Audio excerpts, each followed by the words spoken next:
국민의힘과 정부가 당정 협의를 갖고 윤석열 정부의 첫 예산안을 논의했습니다. 내년도 예산안은 재정 건전성을 확보하면서 청년과 저소득층 등 취약계층에 대한 지원을 대폭 강화하기로 했습니다. 민주당이 추진해온 기소와 동시에 당직 정지를 규정한 당원 80조 절충안과 권리당원 전원투표 우선 조항이 포함된 당원 개정안이 중앙위에서 부결됐습니다. 비대위는 당원 80조 절충안에 대해선 재의결 절차를 밟기로 했습니다. 국회 기재위에선 여당의 일방적 2주택 종부세 완화 법안 심사에 야당이 강력 반발했고 과방위에선 위원회 운영을 둘러싼 여야의 강대강 대치가 계속되면서 상임위 모두 반쪽으로 진행됐습니다. 전직 의원들의 시각으로 정치권 핵심 이슈를 짚어보는 여의도 정치회전. 오늘은 국민의힘 이준석 전 대표의 자필 탄원서 공개를 둘러싼 여권 내 후폭풍과 친명 지도부 출범이 가시화되고 있는 민주당 당내 상황에 대해서 짚어봅니다.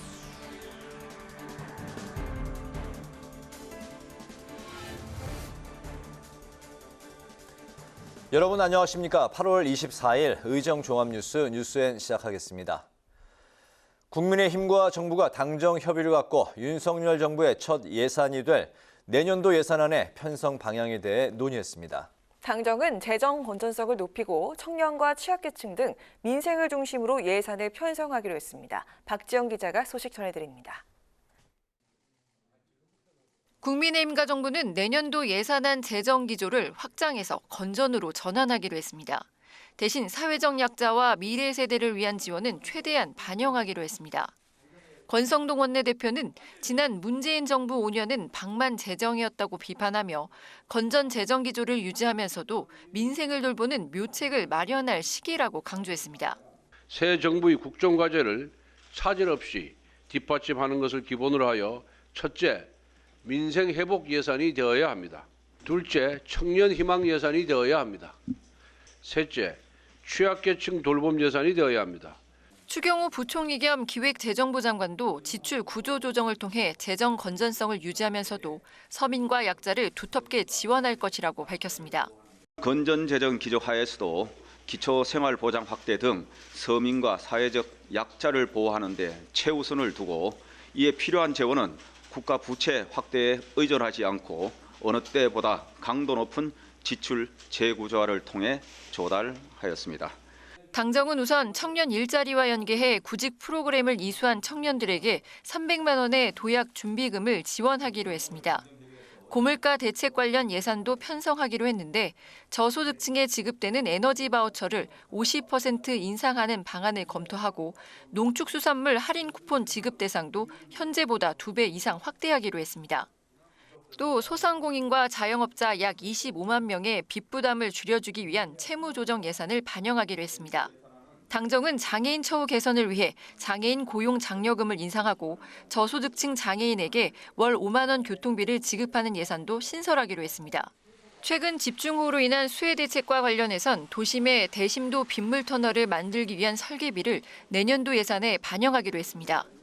내년도 예산안 규모는 아직 확정되진 않았지만 당정의 건전재정 기조에 따라 올해 총 지출 규모보단 줄어들 것으로 전망되며 국무회의를 거쳐 다음 달 2일 국회에 제출될 예정입니다.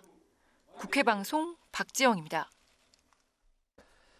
당원 민주주의냐 사당화냐, 친명계와 비명계 간의 계파 갈등으로까지 번졌던 권리당원 전원투표 우선제를 담은 당원 개정안이 민주당 중앙위원회에서 부결됐습니다.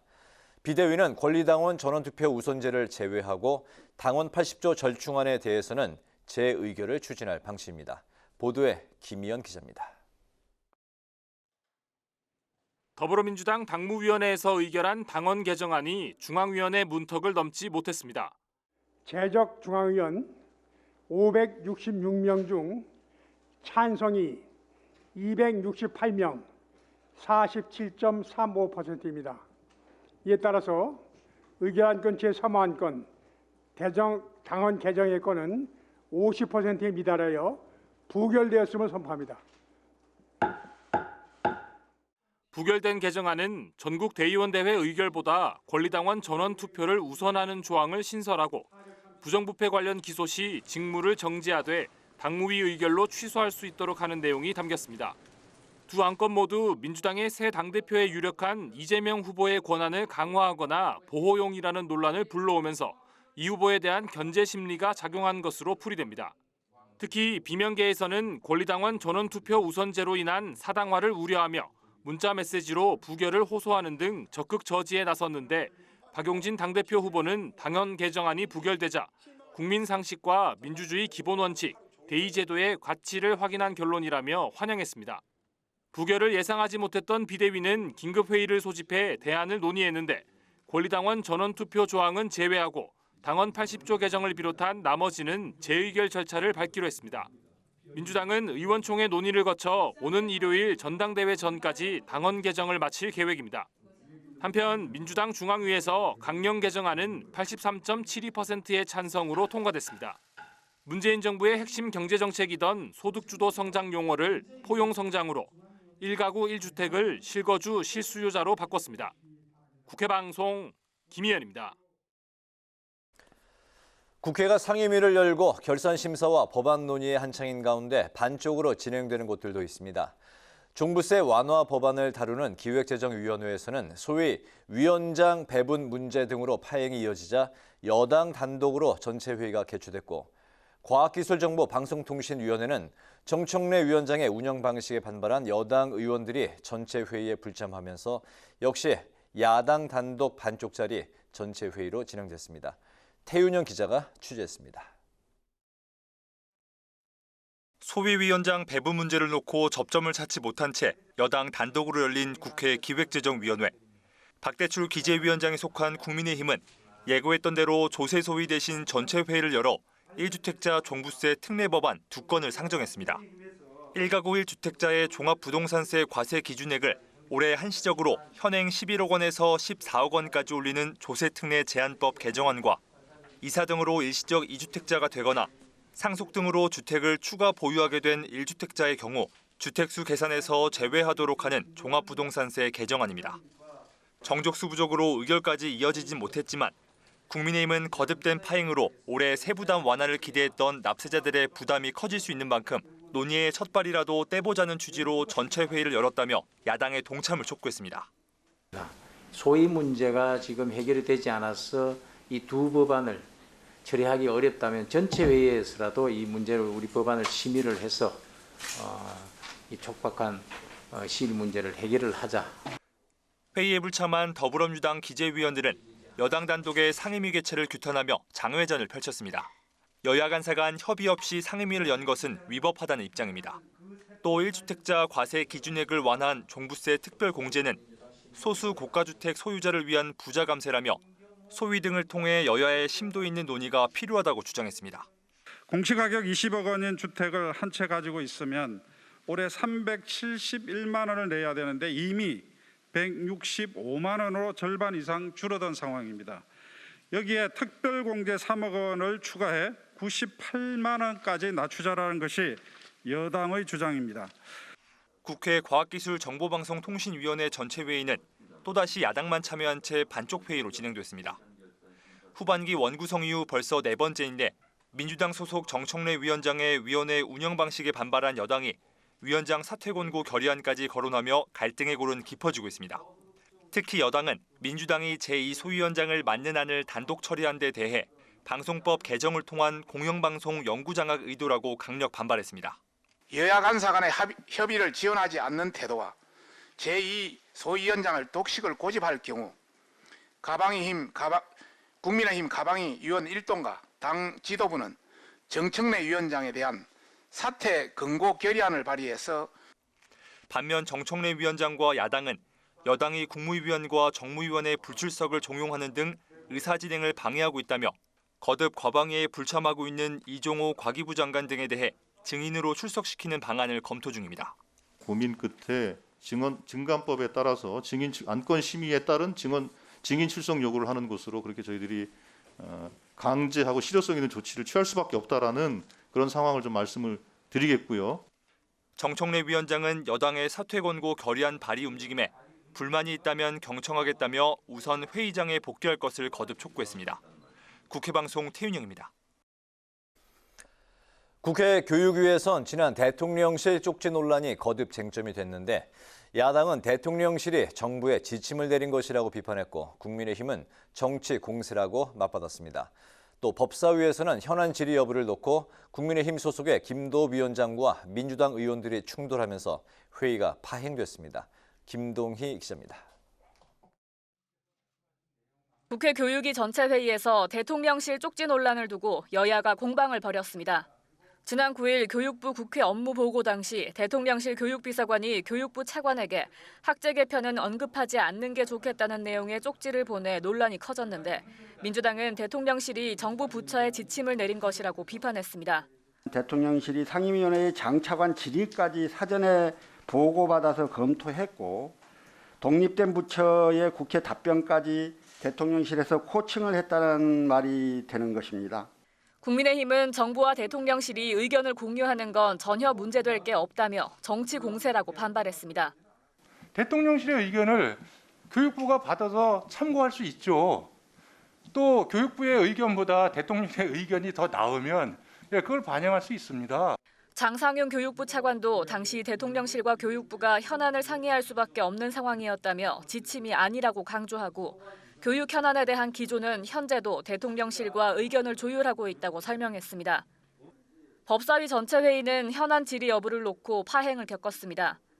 국민의힘 소속 김도읍 법사위원장이 여야 간사 간 합의에 따라 결산 관련 토론만 가능하다며 민주당 의원의 현안 관련 질의를 막으면서 공방이 시작됐습니다.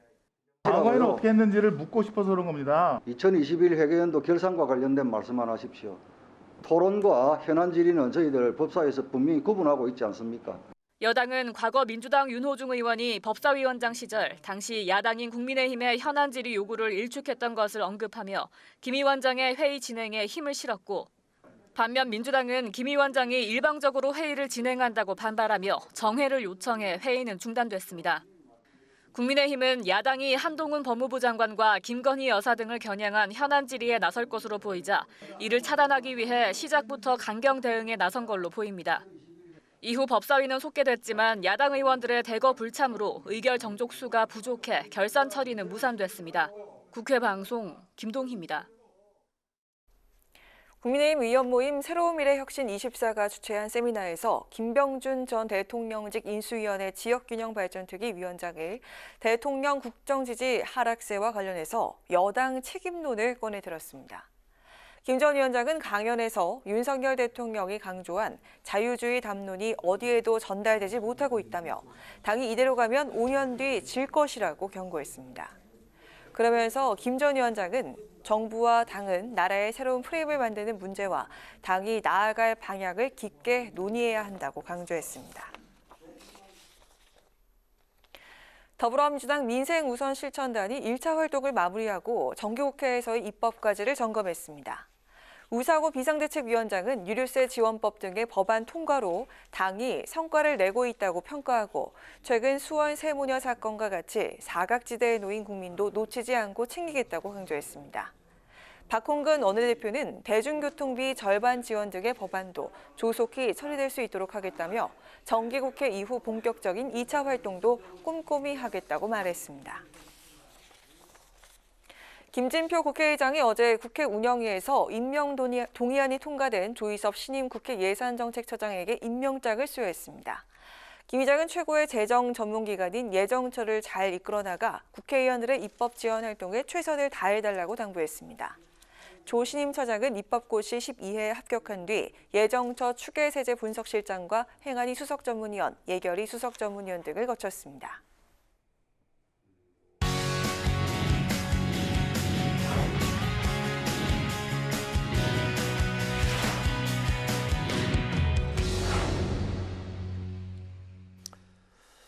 네, 오늘 이슈 분석 강민지 기자와 함께합니다. 강 기자, 어서 오십시오. 안녕하세요. 네, 국민의힘이 내일부터 이틀 동안 당의 워크숍이라고 할 수 있는 연찬회를 이제 개최하는데 윤석열 대통령도 참석할 수 있다는 가능성이 나오고 있네요.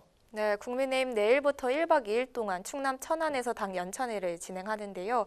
네, 9월 정기국회를 앞두고 매년 여름 진행되는 일종의 워크숍입니다. 이 자리에서 당 전체 팀워크를 다지고 국회 상임위와 시도당 그룹별 토론을 통해 정기국회 과제도 꼽는데요. 이 여당 연찬회에는 정부와 대통령실 인사들이 참석하는 게 관례입니다. 이번 연찬회에는 국민의힘 의원들은 물론 장차관급 정부 관료와 대통령실 관계자가 대거 참석합니다. 특히 윤석열 대통령의 연찬회 참석 가능성까지 높게 점쳐지면서 관심이 집중되고 있는데요. 윤 대통령이 참석하게 될 경우 현직 대통령이 여당 연찬회에 참석하는 첫 사례가 됩니다. 이와 함께 오는 30일엔 비대위 출범 이후 공식적으로 처음 윤 대통령과 비대위 만찬이 예정돼 있는 등 국민의힘이 당 결속과 안정화에 총력을 기울이는 모습입니다. 네, 당의 그런 이제 노력과는 이제 달리 당의 내용이 점점 이제 거세지는 분위기인데요. 이준석 전 대표가 법원에 제출한 자필 탄원서를 둘러싸고 지금 파문이 점점 더 커지고 있네요. 네, 어제 이 전 대표의 자필 탄원서가 언론에 공개되면서 이 당내 거센 반발이 이어지고 있습니다. 네, 탄원서엔 윤석열 대통령을 신군부에 빗대 비판을 했고 또 대통령 측근이 자신에게 대표직을 사퇴하면 경찰 수사를 정리해주겠다는 제안 등을 했다고 적혀 있습니다. 주호영 비대위원장은 발언 수위가 과하다며 이 전 대표를 향해 독재자라고 표현했고요. 당권 주자 중 한 명인 김기현 의원도 안전핀이 뽑힌 수류탄은 정말 위험하다고 지적하는 등 비판 목소리가 계속 나오는 상황입니다. 이준석 전 대표도 체리 따봉이나 기다리시기 바란다 이렇게 맞서는 등 신경전이 잦아들지 않고 있는데요. 여기에 법원의 가처분 신청 결정이 예상보다 길어지면서 당의 어수선한 분위기가 지속되고 있는 모양입니다. 네, 내일 연찬회에서는 또 전당대회 개최 시기도 논의할 것으로 이제 전해지고 있는데 그 시기를 결정하는 데에 이준석 전 대표 징계 시점 이게 또 영향을 미칠 수가 있을까요?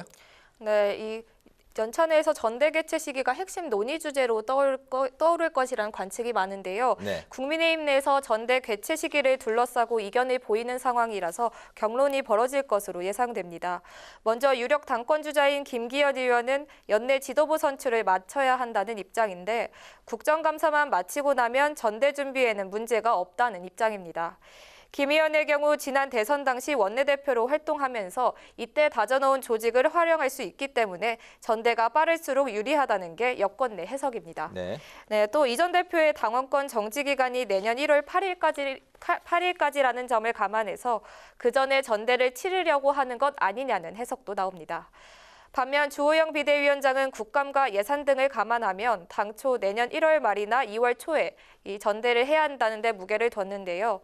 오늘은 당에서 뜻을 모아 결정할 문제라고 밝히며 한 발 물러선 모습을 보였습니다. 이 내일 연찬회에 윤 대통령이 참석할지 또 참석한다면 전대 시기와 관련해 입장을 낼지 등을 놓고 정치권에 관심이 집중되고 있습니다. 그렇군요. 이번엔 더불어민주당 상황도 살펴보겠습니다. 이재명 의원의 배우자 김혜경 씨가 어제 법카와 관련해서 경찰 조사를 받았는데 이 의원이 깊이 사죄한다면서 입장을 밝혔죠? 네, 말씀하신 대로 이 의원 부하 직원을 제대로 관리하지 못했고 또 아내가 공무원에게 사적 도움을 받은 점은 깊이 사죄드린다고 사과했습니다. 이 의원은 또 법인카드 사용을 지시한 적이 없고 또 법인카드 부당 사용 사실도 알지 못했다. 아내는 배 씨가 사비로 쓴 것으로 알았고 또 본인 음식값도 지불했다는 점을 경찰 조사에서 밝혔다고 덧붙였습니다. 주목할 만한 점은 이 의원이 김혜경 씨 경찰 출석 전 SNS를 통해 출석 사실을 공개했다는 건데요. 특히 7만 8천 원 사건 등 법인카드 관련 조사를 위해 출석한다고 밝히면서 이 7만 8천 원을 강조했다는 겁니다.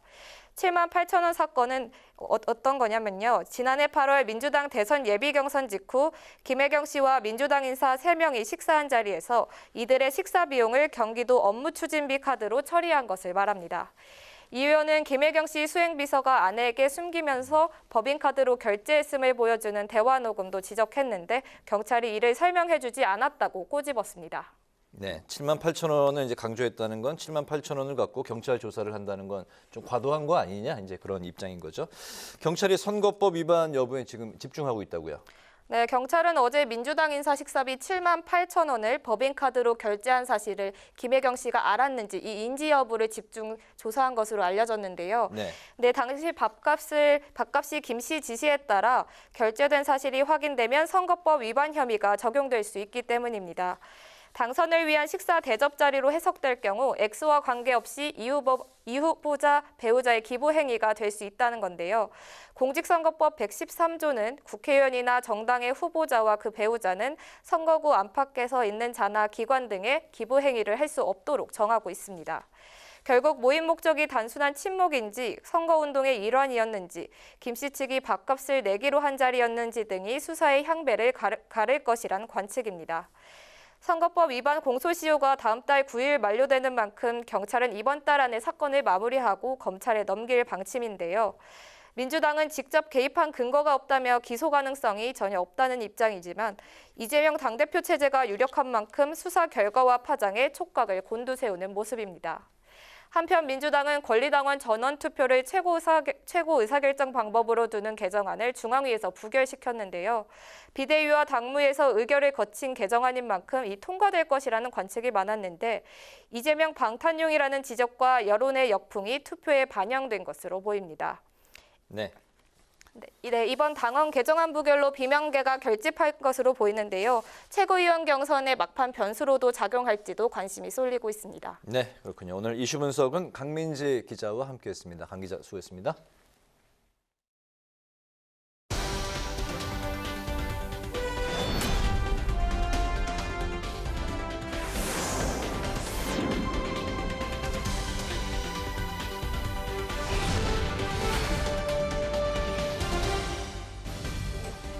강하락의 정치톡 시간입니다. 8월 24일 시사대에 집중시킨 정치 뉴스 만나보시죠. 오늘의 첫 번째 정치톡은 22년 만에 친선 축구입니다. 여야 국회의원 간의 친선 축구 경기가 오늘 30일 국회 운동장에서 열립니다. 여야 의원들이 직접 선수로 출전해서 경기를 뛰는 건 지난 2000년 12월 동대문 운동장에서 한나라당 팀 대 민주당, 자민련 그리고 무소속 의원들이 함께 팀을 이룬 연합팀으로 일전을 벌인 이후 약 22년 만이라고 하는데요. 이번 경기는 국회의원 축구연맹의 주최로 냉랭한 여야 관계를 해소하고 협치를 도모하자는 취지에서 성사가 됐습니다. 타이틀은 친선 축구, 친목 도모지만요. 여야 분위기는 진지하기만 합니다. 국민의힘과 민주당은 각각 한일 월드컵 4강의 주역인 이영표 그리고 김병지 축구협회 부회장을 특별 감독으로 선임하는 등 총력전을 다짐하고 있습니다. 지금까지 알려진 바로 국민의힘 선발진은요. 소문난 축구광이죠. 사선의 김학용 의원을 필두로 송석준, 구자근, 김승수, 박형수, 이주환 의원 등이 거론이 되고 있고요. 민주당에선 김영진, 위성건 의원, 그리고 특유의 무한 체력을 자랑하면서 민주당의 박지정으로 꼽히는 한병도 의원 등이 출전할 것으로 전해졌습니다. 특히 이번 경기에선 여성 의원의 몫으로 의무 배당된 12번째 특별선수 자리에 누가 들어갈지 관심이 모아지고 있는데요. 국민의힘에선 배현진, 김미애, 조수진, 황보승이, 허나 의원이 예비 명단에 이름을 올린 가운데 김미애 의원이 선발 출전 유력하다고 전해지고 있습니다. 민주당에선 우생순 신화의 주역 이모경 의원과 신현영, 양희원영, 이수진 의원 등이 연습에 한창인 것으로 전해졌습니다. 여야 의원들이 여의도 메시, 여의도 호날두가 되기 위해서 자체 훈련을 갖는 등 구슬땀을 흘리고 있는 만큼 여야 간사 간의 사전 신경전도 뜨겁게 달아오르고 있습니다. 민주당 팀의 간사를 맡은 위성곤 의원은 여당을 겨냥해서 국민의힘 라인업으론 패색이 짙다, 오합지졸이라고 평가를 했고요. 국민의힘 팀의 간사 송석준 의원은요. 야당은 169석이란 의석수로 엔트리 멤버의 물량 공세를 펴겠지만 우린 우리대로 자신이 있다. 이렇게 맞받아 쳤습니다. 여야의 불꽃 튀는 신경전에도 불구하고 국회 안팎에선 두 팀의 실력차가 그리 크지 않다는 평가가 나오고 있습니다. 여야를 대표해서 출전하는 선수들 그동안 연습을 한 만큼 멋진 경기 보여주길 기대해 보겠고요. 또 22년 만에 친선 축구인 만큼 승부를 떠나서 여야가 하나 되는 모습, 여야 협치의 물꼬가 트이는 그런 계기가 될 수 있길 바라겠습니다. 자, 이어서 오늘의 두 번째 정치톡은요. 패션 화보 촬영지가 된 청와대입니다. 74년 만에 국민들에게 개방된 청와대를 둘러싸고 잡음이 계속되고 있습니다. 이번엔 청와대가 패션 화보 촬영지로 변신한 것을 놓고 논란이 일고 있는데요. 패션 잡지 보그가 청와대 그리고 패션이란 제목으로 화보를 공개한 이후에 국격이 떨어졌다. 한 국가의 상징성과 역사성이 있는 곳인데 너무하다라는 비판과 함께 신선하다, 베르사유 궁전에서도 화보를 찍지 않느냐 등 엇갈린 반응이 앞다퉈 쏟아졌습니다. 이번 화보는 문화유산 방문 캠페인의 일환으로 문화재청과 보고가 협업한 것이라고 하는데요. 32장으로 구성된 화보를 보면요. 청와대라는 공간과 또 패션을 동시에 서게 하는 콘셉트로 청와대 본관과 국빈을 맞이했던 영빈관, 상춘제 등에서 촬영이 됐고요. 파격적인 의상과 포즈가 눈에 띄는 패션 화보인 만큼 더 많은 관심을 모았습니다. 청와대 배경의 패션 화보가 공개가 되자 청와대 개방 적절성에 대한 갑론을박도 벌어졌습니다. 탁현민 전 청와대 의전비서관은요. 윤석열 정부의 청와대 폐쇄는 절차와 과정, 기대효과 면에서 모두 실패한 결정이라면서 청와대를 어떻게 활용할지에 대한 진지한 고민이 없다고 꼬집었습니다. 이미 개방돼 있던 청와대를 전면 개방이라는 허울 아래에 국민들께 돌려드린다는 상당히 요상한 표현으로 해놓고 나서 여러 가지 문제들이 계속 발생하니 이분들 입장에서는 어쨌든 청와대 이전의 당위를 계속해서 설명하는 수밖에 없잖아요. 더 많은 사람들을 불러들여야 된다라는 강박이 있는 거죠. 그러다 보니 무리한 프로젝트들을 추진하는 거라고 보여진다는 말씀을 드리는 겁니다. 손한혜진 씨는 아무 잘못이 없다고 생각해요, 모델은. 또 그 보그코리아도 화보를 찍을 수 있다고 생각해요. 다만 문제는 뭐냐면 정부의 미숙함으로 인해서 어떤 예술인들이나 혹은 국가들의 평판에 해를 자꾸 끼치는 거예요. 탁 전 비서관의 이 같은 지적에 박민식 국가보훈처장은 국민 모두를 무시하는 처사라고 정면 반박을 했습니다. 박 처장은 자신의 페이스북을 통해서 청와대를 국민이 누리고 즐기게 됐다고 해서 국가의 품격이 떨어졌다고 말하는 건 우리 국민 모두를 무시하는 언사라면서 청와대가 아직도 대통령 한 사람만의 소유물인 양 국민들이 다 같이 즐기는 것을 폄하하려는 시도는 결코 성공하지 못할 것이라고 직격을 했습니다. 청와대 패션 화보 촬영 논란이 불거지자 문화재청은 새로운 시도가 될 것이란 판단을 허가했다면서 향후 청와대에서의 촬영과 장소 사용 허가에 신중을 기하겠다는 입장을 내놨습니다. 청와대를 둘러싸고 시설 훼손 우려에 이어서 상업화 논란까지 불거지고 있는 지금 패션 화보 촬영지가 된 청와대에 대해서 국민들은 과연 어떻게 생각할까요? 지금까지 강하랑의 정치톡이었습니다.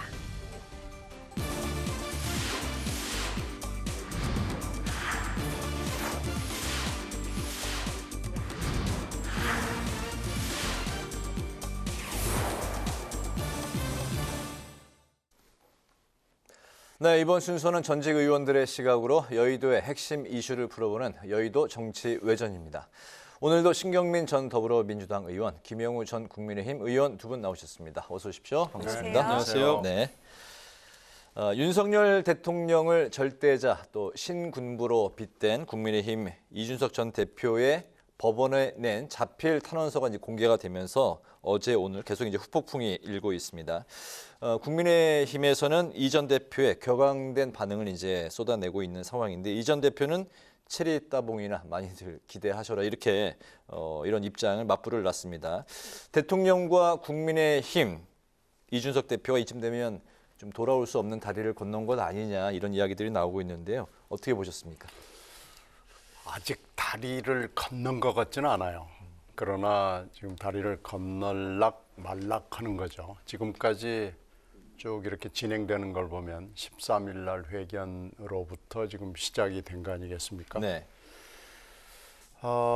이제 대통령에 대한 총체적인 리더십, 성격 이런 거에 대한 얘기를 많이 했죠. 이제 시작은 뭐 개고기부터 시작이 됐고 지금 쭉 해서 어저께까지 쭉 나온 걸 보면 네. 나도 국민도 속았다, 녹슨 수도꼭지다, 대인배인 줄 알았더니 아니더라, 뭐 이제 이런 거 아니겠어요? 네. 그런데 지금 이제 어저께 나온 얘기는 사실은 이 탄원서라는 것은 공개되지 않는 거거든요.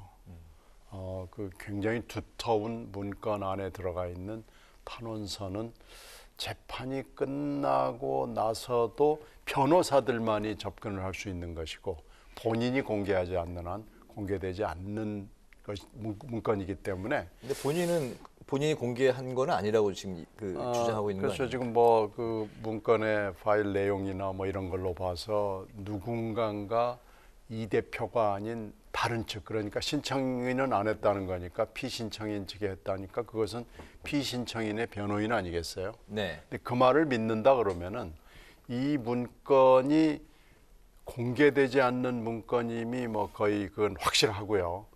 이 문건을 공개할 것을 전제로 썼다고 생각지 않는 것으로 판단이 돼요. 그렇게 따지면은 어저께 나왔던 그 얘기, 뭐 그 얘기 중에서 굉장히 기분 나쁜 얘기는 신군부도 굉장히 기분 나쁘지만 네. 영화 글래디에이터에서 그 비겁한 황제로 묘사를 하는 대목이 있잖아요. 예. 이것도 아마 신군부 못지않게 기분 나쁠 것 같아요. 윤 대통령 입장에서 생각을 해보면. 비겁하게 반칙으로 훅 치고 그렇죠. 들어온다는 그렇죠. 거죠. 글래디에이터에 나서는 막시무스의 옆구리를 부활을 시켜서 칼로 찌르잖아요. 네. 그래서 피를 철철 흘리는 상황에서 황제하고 결투를 해가지고 결국 비겁하게 승리를 한다. 지금 이런 거 아니겠습니까? 네네. 그러니까 얼마나 기분이 나쁘겠어요. 그러니까 윤 대통령 입장에서 봤을 때는 나를 코모두스, 그 황제 같지 않은 비겁한 친구한테 나를 비유했다. 이렇게 생각이 되기 때문에 엄청나게 기분 나쁠 거예요. 근데 이것이 과연 돌아올 수 없는 다리를 건넌 것이냐, 이 레드라인을 넘은 것이냐라고 판단하는 것은 저는 개인적으로는 아직 너물락 말락 넘기 직전이라고 생각합니다. 그러면은 극적인 지난 그 대선 국면에서의 그런 극적인 장면도 연출이 될 수 있다. 만약에 정말로 이거 다리 넘어갔구나, 네. 레드라인을 넘어섰구나라고 느끼려면은 대선과 지방선거 사이에서 있었던 여러 가지 에피소드 중에 아주 치명적인 것을 탁 들고 나오면 그건 끝났다고 봐야 될 겁니다. 네네. 알겠습니다. 어떻게 보셨습니까? 저는 다리를 이미 건넜다고 생각을 했어요. 네. 사실 지난 한 6, 7개월 정도는 이준석 전 대표가 주로 윤핵관이라고 이제 본인이 칭하는 그런 정치인들과 계속 갈등을 벌여 왔었습니다. 네. 그게 또 이제 권력 갈등으로 비춰졌고, 그런데 이제 그 윤리위의 심판 이후에 또 최근에 와서는 완전히 이제 대통령을 공격하지 않습니까? 네. 그리고 대통령에 대해서 그 탄원서가 어떤 경로를 통해서 밝혀졌는지 그건 뭐 아무도 모르겠지만은 저는 그게 중요한 건 아니고 그 내용이 중요하다고 보는데, 신군부, 뭐 절대자, 그리고 상황이 바뀌면은 언제라도 비상계엄이라도 선포할 가능성이 있는 대통령으로 이렇게 묘사를 했단 말이에요. 네. 이거는 뭐 선을 넘어도 완전히 넘었다 생각을 하고, 지금 이준석 전 대표가 걷는 길은 어떤 정치인의 길보다는 오히려 시민단체 대표, 시민활동가로서, 그러니까 본인이 끝까지 가보겠다고 하는 그런 행위인 것 같아요. 그래서 이제는 당 내에서는 이준석 전 대표에 대한 어떤 포용이라 그럴까, 관용이라 그럴까, 이해, 그런 여지가 점점 줄어들었습니다. 그러다 보니까 이 전 대표를 아꼈던 많은 사람들도 이거는 아니다, 이건 너무한다. 이준석 전 대표가 이렇게 가면 갈수록 좋아할 사람들은 누구겠는가? 결국은 윤석열 대통령 부부, 윤석열 정부를 끌어내리려고 하는 오히려 야권에 힘을 계속 실어주는 것밖에 되지 않는단 말이죠. 네. 그래서 이준석 전 대표가 추구하는 자기 정치, 정의로운 정치라는 게 과연 이런 것이냐. 그러니까 누구를 위하여 지금 종을 울리고 있느냐 말이죠, 이준석 전 대표는. 그래서 앞으로는 글쎄요, 6개월이 지나고 나더라도 그 정상적으로 보수 정당이라고 하는 국민의힘으로 돌아올 수 있겠는가. 지금 상태에서는 거의 저는 불가능하지 않을까, 이런 생각을 하죠. 네. 네, 이준석 전 대표가 윤석열 대통령 측의 회유 사실도 탄원서를 통해서 폭로를 했습니다. 내용은 절대자와 가까운 사람으로부터 윤리위 징계와 경찰 수사 정리, 그리고 대통령 특사 중재 등을 제안받았다라는 건데요. 이게 사실이라면 좀 심각하게 봐야 할 사안 같습니다. 당 윤리위부터 경찰과 또 대통령실까지 좌지우지할 수 있는 이 절대자와 가까운 이 사람 누구일까요? 근데 이거는 저는 이준석 전 대표의 전략이라고 봐요. 전략이다. 그 누군가를 밝히지 않고 있어요. 네. 그러니까 윤핵관이라는 이름은 이준석 전 대표가 만든 이름입니다만은 어떻게 보면은 상황에 따라서 이준석 전 대표가 그 윤핵관이라는 말 뒤에 오히려 본인이 숨어요. 누구라고 밝히질 않습니다. 그러다 보니까 상황이 더 꼬이고, 그러니까 윤핵관이라는 말을 만들고 나서 윤핵관을 엄청나게 이제 악마화 시키는 데는 성공을 했어요. 사실 윤핵관 그러면은 일반 국민들도 정말 지겨워합니다, 솔직히. 이준석 전 대표도 너무 많이 나아가니까 지겨워하고 국민들이. 네. 그래서 하지만 지금 보면은 이렇게 윤핵관이라는 말로 추상화시키지 말고 사실을 누군가를 밝혀야 돼요. 지금 사실 이준석 전 대표는 두 가지 전략을 쓰는 것 같아요. 하나는 폭로전, 하나는 읍소입니다. 탄원서도 그 읍소에 들어가는 거고요. 근데 폭로라고 하는 것은 본인이 갈등을 겪고 있었던 사람들이 한 얘기라든지 네. 아니면 윤핵관들의 행태라든지 이런 거에 대해서 계속 이제 폭로를 하는데, 이것도 윤리 징계라든지 경찰 수사에 대해서 무마하기 위해서 절대자와 가장 가까운 사람이 얘기했다라고 하는데 그 누군가가 밝혀지지 않았고, 그다음에 내용도 좀 불확실하지 않아요. 그리고 보는 각도에 따라서는 물론 경찰 수사를 정리해 주겠다라고 누가 얘기했다면 그거는 잘못된 일입니다. 그래서는 안 되고 그럴 수도 없는 거죠. 그런데 갈등이 첨예화되는 상황에서 전직 이준석 전 대표와 이준석 전 대표의 이런 상황을 좀 봉합하고 어떻게 해서든지 좀 화해 분위기로 만들려고 했다는 어떤 정치인이 있다면 저는 그 자체는 나쁜 게 아니라고 봅니다. 그냥 방치하는 게 오히려 안 될 일이지, 이것을 그 법원의 판결에 맡기는 것 자체가 오히려 굉장히 비정치 반정치적이란 거라고 저는 생각을 하거든요. 네. 그래서 그런 어떤 노력을 안 좋게 볼 필요만 있겠는가 말이죠. 저는 이제 그런 생각이 근데 듭니다. 이 조건이 이제 단서를 들은 이 조건이 문제가 되는 거 아닙니까? 이 조건이 지금 확실치가 않잖아요. 네. 그러니까 저는 그걸 밝히라는 거예요. 네. 떳떳하게. 그 밝히고 법원이 나서 이제 추가 확인을 할 수는 있는 거죠? 법원이 근데 지금은 이제 일단은 이게 본안 소송이 아니고 예. 일단은 그 효력정지 가처분이기 때문에 이것을 뭐 법원은 조사하는 기관이 아니지 않습니까? 그렇기 때문에 이것을 진실이 밝혀지기가 어렵죠. 이런 상황이라면. 네. 대통령실은 이 이준석 탄원서 유출에 대해서 무대응으로 일관하고 있는데 이거 왜라고 보십니까? 대응을 하면 할수록 꼬이게 되겠죠. 이 정도 되면은, 그렇게 되면은 모든 이 전쟁이 진짜 이준석 전 대표와 대통령 간에 그러면은 그 완전히 맞싸움이 되는데, 그렇게 되면은 대통령으로서는 득이 될 게 하나도 없죠. 지금 더더군다나 굉장히 비상 상황이고 을지우리덤 그 훈련이 지금 진행되고 있고 수해 피해가 아직도 진행되고 있고 경제 어렵고 이런 상황에서 이준석 전 대표하고 대통령실 전체가 싸울 이유는 없는 거죠. 지금도 사실 이만큼 싸우는 것도 굉장히 지금 많이 나아갔는데, 지금 사실 국민의힘이 제대로 이준석 전 대표에 대한 대응을 제대로 사실 못했어요. 윤리위의 심판서부터 조금은 어설펐습니다. 네네. 예, 그런 게 지금 여기까지 왔는데, 저는 뭐 대통령실에서는 대응 안 하는 게 오히려 정무적으로 옳다 생각합니다. 네네. 여기 한마디만 좀 덧붙이면은, 이 탄원서가 물론 공개되지 않을 걸로 생각하고 썼을 거로는 생각이 되지만요. 이미 공개가 된 마당에 누가 언제 어디서 무엇을 어떻게가 이제 중요한데요. 누가라는 부분은 얘기를 안 했어요. 근데 MBN 월요일 날 방송하는 걸 제가 유심히 들어보니까 누가를 짐작할 수 있을 정도는 얘기를 하더라고요. 탄원서 네. 공개자에 대해서. 네. 그건 윤핵관은 아니다라고 분명히 답변을 하고요. 앵커가 집요하게 물어봐요. 근데 윤핵관은 아니다. 내가 윤핵관을 만날 이유가 뭐 있냐. 그러면은 윤 대통령이냐. 그러니까 윤 대통령 물론 아니다라고 얘기를 하면은, 그렇게 되면 이제 딱 범위가 좁혀지는 건 대통령실이나 대통령과 매우 가까운 특사나 밀사라는 얘기로 들리고요. 누가는 그렇고요. 비서실. 네, 언제는 거기 써 있습니다. 탄원서에 지방선거 직후라고 돼 있고요. 이제 누가 언제 어디서는 여기서 뭐 중요한 것 같지는 않아요. 네. 근데 무엇을 어떻게는 지금 대충 얘기가 나왔는데, 이건 만약에 이게 진실이라고 그러고 이게 누가 언제 어디서가 정확히 나온다고 그러면은 이건 앞에 글래디에이터나 신군부라고 얘기하는 거하고는 다릅니다. 앞에 것은 평가잖아요. 그러니까 평가니까 뭐 그 사람이 어떻게 평가하든 그건 평가자의 마음이니까 주관적인 거지만, 이것은 객관적 사실입니다. 이게 만약에 확인이 되는 정도 수준으로 팩트로 등극을 한다면 이 사람은 그리고 이 사람한테 시켰을 누군가는 책임을 져야 됩니다. 오늘 한 그 기사를 보니까 김기현 의원이 이제 이준석 전 대표에게 핀을 뽑은 수류탄 표현을 이제 하니까 이 전 대표가 바로 이제 직격을 했습니다. 그 김 의원에게. 그러니까 본인이 저지른 일을 갖고 본인이 나를 비판한다.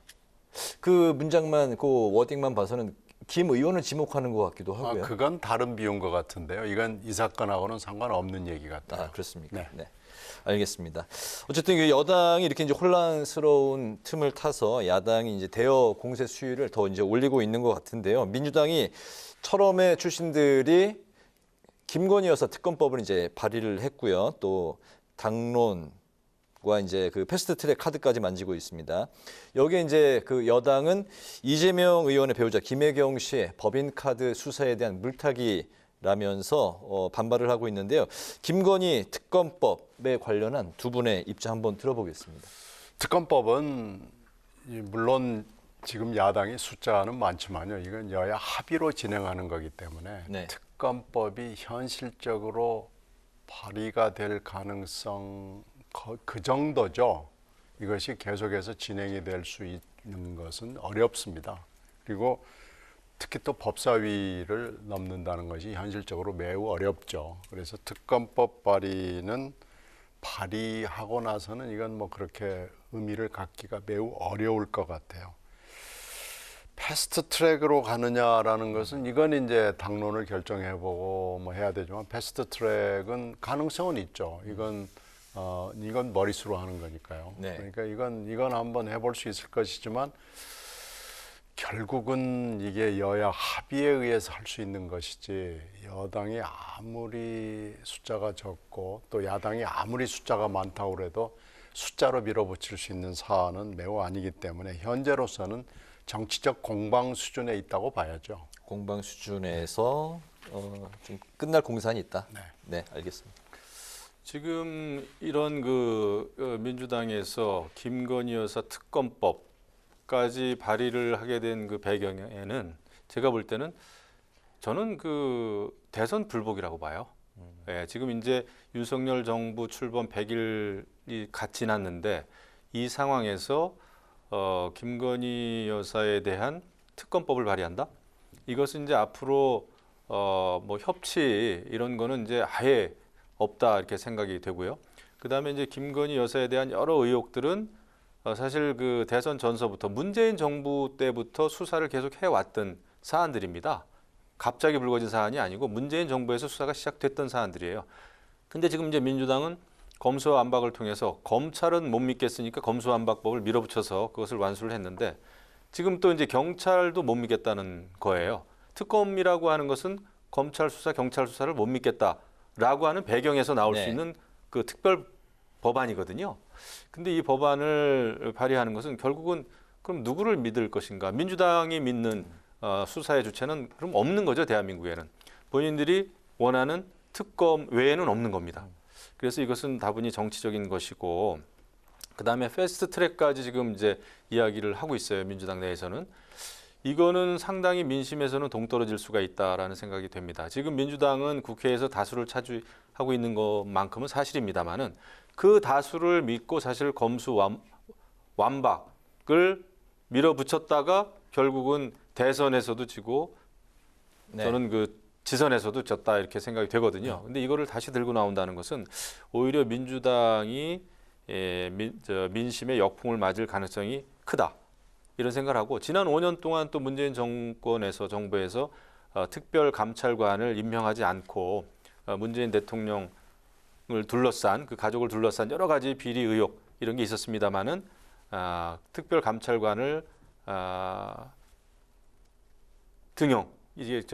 특별감찰관을 임명하지 않았던 문재인 정부 아닙니까? 그런 또 민주당이었고 근데 지금 와서 김건희 특검법을 들고 나오는 것은 너무나도 정치적이다 이런 생각을 합니다. 네, 윤 대통령의 일정은 이제 대외비인데 이게 김건희 여사 팬클럽에 노출이 돼서 이제 또 논란인데요. 이제 앞에도 이제 비슷한 그 사례가 좀 있었죠. 대통령실 경내 사진을 또 유출해서 이제 그 시끄러웠던 문제가 있었는데 김건희 여사 팬클럽에 이렇게 자꾸 노출되는 요 사안 어떻게 봐야 됩니까? 이 일정 노출은 심각한 문제입니다. 이 일정이 노출이 되면 일정 자체를 취소하거든요. 네. 이게 지금 이 모레 일정을 어떻게 해야 될지 지금 심각한 고민에 아마 쌓여 있을 거예요. 일정 노출은 언론한테는 부득이하게 일정을 노출한다기보다는 사전에 통보를 하고 협조를 구하는데요. 일정을 기사화하는 것은 그건 죽음입니다. 언론으로서는. 그 언론은 다시는 대통령실이나 여기에 출입하기가 어려울 정도로 네. 심각한 문제이기 때문에 자꾸 이 대외비인 것이 팬클럽을 통해서 나가는 것이 문제고요. 지금 이 팬클럽 자체도 사실은 말이 안 되는 거죠. 대통령 부인이 팬클럽을 갖고 있다라는 게 말이 안 되는 거고, 뭐 설마 내지 자꾸 지금 이런 좀 느슨한 태도를 가지고 있는 건 이건 경계해야 되고, 한번 문제가 됐으면 바로 고쳐야 되는데 또 이렇게 반복이 되는 건 저는 이해할 수가 없습니다. 네. 아마 이것이 그 팬클럽 그 사이트를 통해서 이제 공개는 됐는데 지금 이제 나오는 얘기로는 그 대구 서문시장 아닙니까?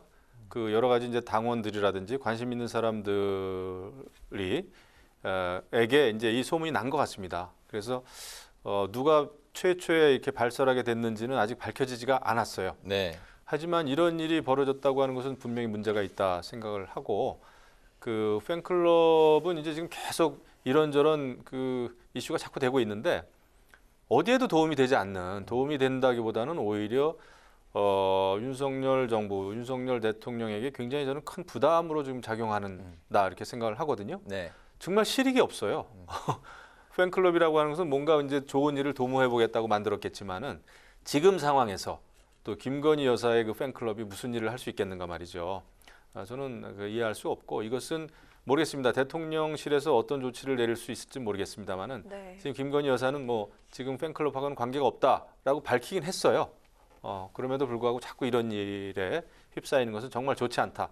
이것은 네. 조치를 취해야 된다 생각합니다. 네. 네, 앞서 잠깐 언급을 한 것처럼 민주당에도 그 경기도 법인카드 이용 의혹 관련해가지고 배우자 리스크가 있는데요.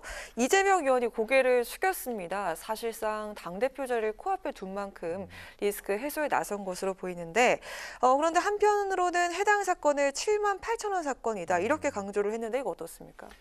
그렇죠. 저는 이재명 의원이 굉장히 선수를 치고 있구나 생각을 합니다. 이 사건을 그냥 7만 8천 원 사건이라고 굉장히 그 액수를 작게 불렀어요. 그건 뭐냐 하면은 이 사건이 정말 별거 아닌데 윤석열 정부가 탄압하는 거 아니냐라는 인상을 주기 위해서 그런 용어를 쓰고 있는 것 같습니다. 7만 8천 원 말고 지금 이게 법인카드 유용과 관련해서는 여러 의혹이 있었습니다. 그 또 참고인이 조사를 받다가 또 그 와중에 그 극단적인 선택을 한 일도 있고요. 그래서 많은 그 의혹들이 있는 상황에서 7만 8천 원이라는 용어를 쓰면서 이 부분에 대해서는 아내에게 굉장히 미안하게 생각한다. 이것은 뭔가 선수 치는 것 같은 느낌이 있는 겁니다. 그리고 지금 이제 워낙 이재명 의원 본인도 그렇고 또 김혜경 여사 부인과 관련된 여러 의혹들이 있는데 앞으로 닥쳐올 사법 리스크에 대해서 오히려 선제 공격, 선수를 치면서 지금 윤석열 정부의 탄압 이미지 이것을 만들어가는 과정이 아닌가 이런 생각이 되는데, 지금 민주당에서는 뭐 이번에 이제 중앙위원회에서도 여러 가지 그 당원 개정을 놓고도 지금 굉장히 지금 많은 논란이 벌어지고 있지 않습니까? 네. 오늘 부결됐는데 내일 다시 발의해가지고 또 가결시킬 노력을 지금 하겠다는 겁니다. 이 정도로 이재명의 민주당은 굉장히 심각한 그런 길로 가고 있다. 결국 그 방탄 정당을 만들기 위해서 또 방탄 국회를 만들기 위해서 그 길로 가고 있구나라는 생각이 드는 거죠. 그 다음 질문에서 또 자세히 다뤄보겠습니다. 네. 네, 이 7만 8천 원 사건은 저는 좀 약간 경솔해 보입니다. 지금 이제 이재명 후보가 받고 있는 내지는 그 가족들이 받고 있는 혐의까지 하면 한 7개 정도 되거든요. 그중에 지금 최초로 소환이 이루어진 건데 네. 좀 이렇게 되면은 자중하고 조용히 있는 게 맞는데 이걸 7만 8천 원이라고 딱 치고 나오면서 이 정치 탄압으로 지금 이렇게 어떻게 보면 코스프레 하는 거죠. 이건 국민들한테 그렇게 이뻐 보일 것 같지가 않아요. 그냥 조용히 뭐 열심히 뭐 솔직하게 있는 대로 수사받고 오겠습니다. 이래야 되는데 마치 탄압을 받는 것처럼 그렇게 부인이 그렇게 출두를 하더라고요. 그리고 나올 때도 뭐 그런 모습을 보였는데 저는 이건 민주당한테 별 도움이 될 것 같지가 않아요. 그래서 7만 8천 원이라고 그리고 우리 집사람이 오늘 오후 2시에 간다고 그러고 뭐 이렇게 SNS를 통해서 신고를 하고 뭐 이러는 모습이 뭔가 좀 어색해 보여요. 그래서 이렇게 하지 말고 열심히 수사를 받겠다. 뭐 이런 정도의 코멘트가 맞아 보입니다. 네, 알겠습니다. 민주당이 이제 최근에 추진해 왔던 조금 전 김영우 의원께서 말씀을 하셨는데 기소 시 당직 정지 규정, 당원 80조 개정안 그리고 권리당원 전원 투표 우선이라는 당원 신설안이 오늘 중앙위에서 47% 과반 미달이 되면서 이제 부결이 됐습니다. 예상 밖의 좀 상황이 발생한 것 같은데 당에서는 전당원 투표제를 뺀 개정안을 다시 재상정하기로 했는데 어쨌든 오늘 요 부결 소식 이 결과는 이재명 의원에게는 타격이 될 것 같은데요. 어떻습니까? 글쎄요, 뭐 좋지는 않겠죠. 네. 뭐 좋을 리가 있겠어요. 이거 뭐 당연히 그냥 통과 의뢰로 중앙위까지 쭉 나갔다가 이제 그냥 뭐 통과되는 걸로 이렇게 생각을 했는데 브레이크가 걸렸고 브레이크가 걸리기 전에 한 지금 2, 3일 전부터 계속해서 박용진 후보를 비롯한 여러 의원들이 이것만은 안 된다라고 캠페인을 벌였거든요. 네. 근데 캠페인을 벌리면서도 아이고 설마 중앙위에서 브레이크가 걸리겠냐라고 그랬는데 오늘 뚜껑을 까보니까 이게 과반에 미달한 거죠. 14표가 미달했다고 그래요. 네. 그러니까 가까스로 브레이크를 잡은 건데 당에서 그러면 이걸 좀 심각하게 생각해야 되는데 당은 그렇게 생각하는 것 같지 않습니다. 이 대목은 드랍을 하겠지만 앞에 기소된 문제를 다루는 80조는 다시 하겠다 이렇게 하는 걸로 봐서는 당이 중앙위의 오늘 결정에 대해서 그렇게 심각하게 생각하는 거 아닌가라는 우려가 있습니다. 아, 그렇군요. 네. 네. 제가 볼 때는 글쎄요. 중앙위가 한번 이제 결정을 했고 그 이재명 의원에 대한 방탄 조항이죠. 어떻게 보면 당원 그 80조에서 그 사망 그거를 바꾸려고 하다가 중앙위에서 이제 제동이 걸렸는데 저는 그게 이제 상식적인 민심이 작용하지 않았나 이런 생각이 들었거든요. 저희 입장에서는. 근데 네. 이것을 내일 다시 발의하겠다고 하는 것은 결국 될 때까지 가결될 때까지 하겠다라고 하는 것처럼 비춰져서 저는 굉장히 그 두려움을 느낍니다. 굉장히 이상하기도 하고 야, 이 그 조항을 살리려고 하루 사이에 또 중앙위원회를 열어서 그걸 가결시키겠다. 오늘 무슨 뭐 중앙위가 무슨 불법을 저지른 게 아니라 다 참석을 해가지고 그것이 결국은 이제 과반이 안 되기 때문에 부결이 된 건데 그것을 내일 또 회의를 한다고 하는 그 소식이 지금 나오고 있어요. 네. 이거는 좀 해도 좀 너무한 게 아닌가 이런 생각이 드는데 결국 이런 식으로 결국 이재명 의원과 또 이재명 의원을 지지하는 그 강성 당원들의 벌써 끌려가는 당이 됐구나, 끌려가는 비대위가 됐구나. 우상호 의원의 비대위, 우상호 위원장의 그 비대위는 결국 이재명 의원이 확실하게 접수를 했구나 이런 생각이 들죠. 알겠습니다. 오늘 여의도 정치회전 이제 마치겠습니다. 오늘은 이준석 전 대표 자필 탄원서 후폭풍 그리고 전대 앞둔 민주당 상황을 중심으로 살펴봤습니다. 지금까지 신경민 전 더불어민주당 의원, 김영우 전 국민의힘 의원 두 분과 함께 말씀을 나눴습니다. 오늘 말씀 고맙습니다. 잘 들었습니다. 고맙습니다. 내일은 전국이 대체로 흐린 가운데 늦은 오후부터 충청과 경북 지역에 약하게 비가 내리겠습니다. 아침 기온은 서울이 22도로 출발해 한낮에는 서울 26도까지 오르겠습니다. 당분간 비 소식 없이 밤낮으로 선선한 날씨가 이어지겠습니다. 네, 오늘 뉴스에는 여기서 마치겠습니다. 시청해주신 여러분 고맙습니다.